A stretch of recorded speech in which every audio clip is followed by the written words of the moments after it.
खबर जहां एक्सपीओ ठगी मामले में पुलिस का बड़ा एक्शन। उरीका गांव निवासी प्रदीप ठोलिया को भरतपुर पुलिस ले गई और झुंझुनू के 4 लोगों समेत 5 पर 10-10 हजार रुपए का इनाम घोषित है। क्रिप्टो करेंसी और फॉरेक्स में ऊंचा मुनाफा देने के नाम पर ठगी की गई। 3500 करोड़ रुपए की ठगी का भरतपुर में यह मामला चल रहा है और अब भरतपुर एसपी ने 5 आरोपियों पर इनाम घोषित किया है। 2-3 दिनों तक झुंझुनू में डेरा डाले रही भरतपुर पुलिस और ओजटू निवासी अनिल डांगी नाम के एक युवक की भी अब जो तलाश है वो की जा रही है, जो कि गायब है। उन्होंने कई जगहों पे रेड दिया, हमारी टीम ने प्रॉपर उनको सपोर्ट किया है। 4 मुलजिम ऐसे हैं जिनके खिलाफ इनाम घोषणा की गई है। वो मुलजिम झुंझुनू के रहने वाले हैं, पिलानी और सूरजगढ़ साइड के। उन मुलजिमों के विरुद्ध हमारी टीम भी दबिश दे रही है और शीघ्र ही उनको दस्तयाब करके भरतपुर पुलिस को सुपुर्द किया जाएगा। प्रदीप नाम का मुलजिम है, उरीका सूरजगढ़ साइड का रहने वाला है। उसको भरतपुर पुलिस ने दस्तयाब किया है और उसके साथ भी हमने दबिश मारी है जो अन्य मुलजिमों के ठिकानों पर। और करौली से खबर जहां युवती के अपहरण को लेकर के विरोध प्रदर्शन हुआ। पूर्व मंत्री रमेश मीना के नेतृत्व में यह प्रदर्शन किया गया और ग्रामीणों का एसपी कार्यालय पर विरोध तेज हो गया। कार्रवाई न होने से नाराजगी जताई गई और आरोपियों की गिरफ्तारी की मांग पर वहां पर ग्रामीण अड़े रहे। पीड़ित परिवार की सुरक्षा की भी अब मांग की जा रही है। वहीं कार्रवाई न होने से नाराजगी बनी हुई है। उनसे कहना चाहते हैं कि करौली में जिस तरह क्राइम बढ़ रहा है उस पर कंट्रोल करने की जरूरत है और जो अपराधी हैं उन्हें तुरंत पकड़ा जाए।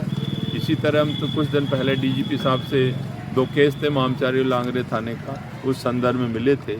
उन्होंने जांच दिए, कहा है उन्होंने कि शीघ्र ही इसका निस्तारण होगा, तो हम उसका इंतजार कर रहे हैं। उन्होंने कहा है कि निश्चित रूप से अपराधियों को पकड़ा जाएगा। लेकिन करौली में जिस तरह बेहिसाब अब मनमर्जी से अवैध खनन बजरी का हो रहा है और भी दूसरे काम हो रहे हैं।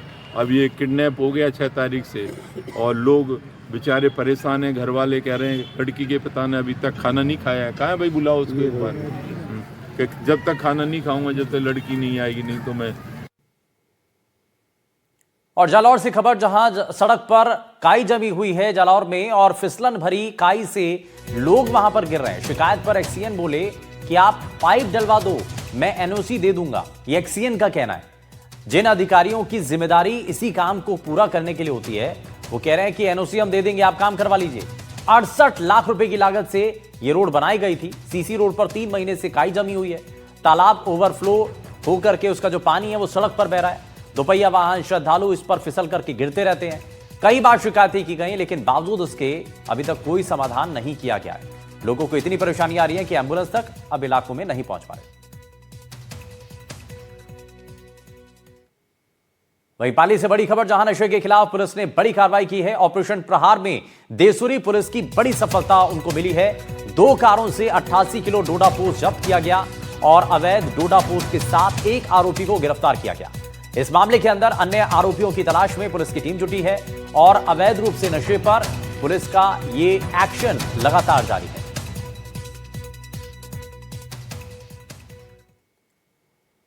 और अजमेर से बड़ी खबर जहां फायरिंग कांड के सभी आरोपी गिरफ्तार हो चुके हैं। 24 घंटे के अंदर पुलिस ने इन सभी को गिरफ्तार कर लिया। 3 अलग अलग वारदातों के आरोपियों पर कार्रवाई की गई है। 6 दिसंबर को विवाह समारोह में विवाद हुआ था और इस विवाद के बाद कुछ युवक जो है वहां पर फायरिंग करते हैं। पीड़ित की शिकायत पर पुलिस ने दबिश दी और फायरिंग कांड के अब सभी आरोपी जो हैं वो गिरफ्तार किए जा चुके हैं।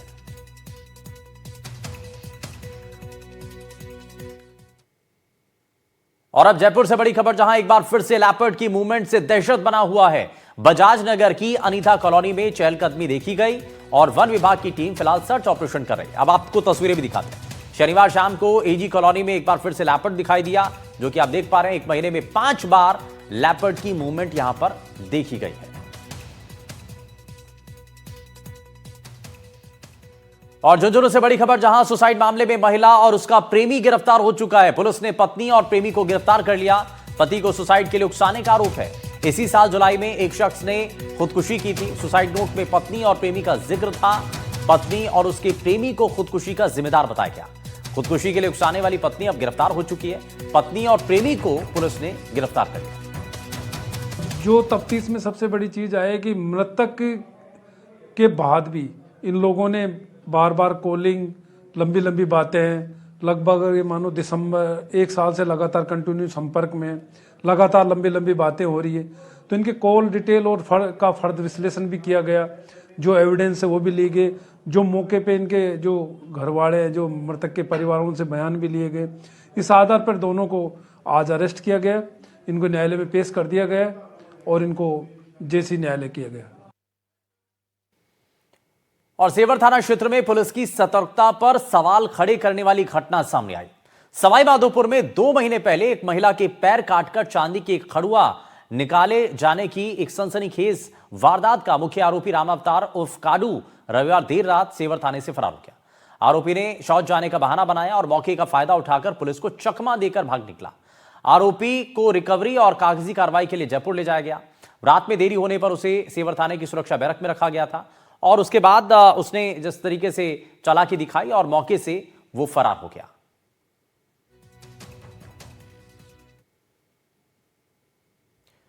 वहीं दौसा से बड़ी खबर, जहां पानी की निकास को लेकर विरोध प्रदर्शन हुआ और बांदी कुई के पूंदरपाड़ा गांव में जलभराव हुआ है। समाधान नहीं हुआ तो पानी में कनक दंडवत किया। मंदिर के पास पानी भरने से भारी परेशानी बनी है और आने जाने वाले लोग हादसे का शिकार हो चुके हैं, लेकिन अभी भी परेशानी का समाधान नहीं हुआ है। और इसी को लेकर के आप देख रहे हैं, युवक ने कीचड़ में कनक दंडवत लगा करके प्रशासन से पानी निकासी की मांग की गुहार लगाई है।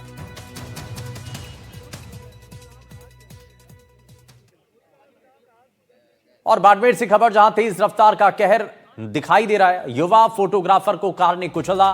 22 साल के युवा फोटोग्राफर की मौके पर मौत हो गई। गुस्साए परिजनों ने जाम लगा दिया। कार चालक मौके से फरार हो गया है और आरोपी कार चालक की तलाश अब की जा रही है।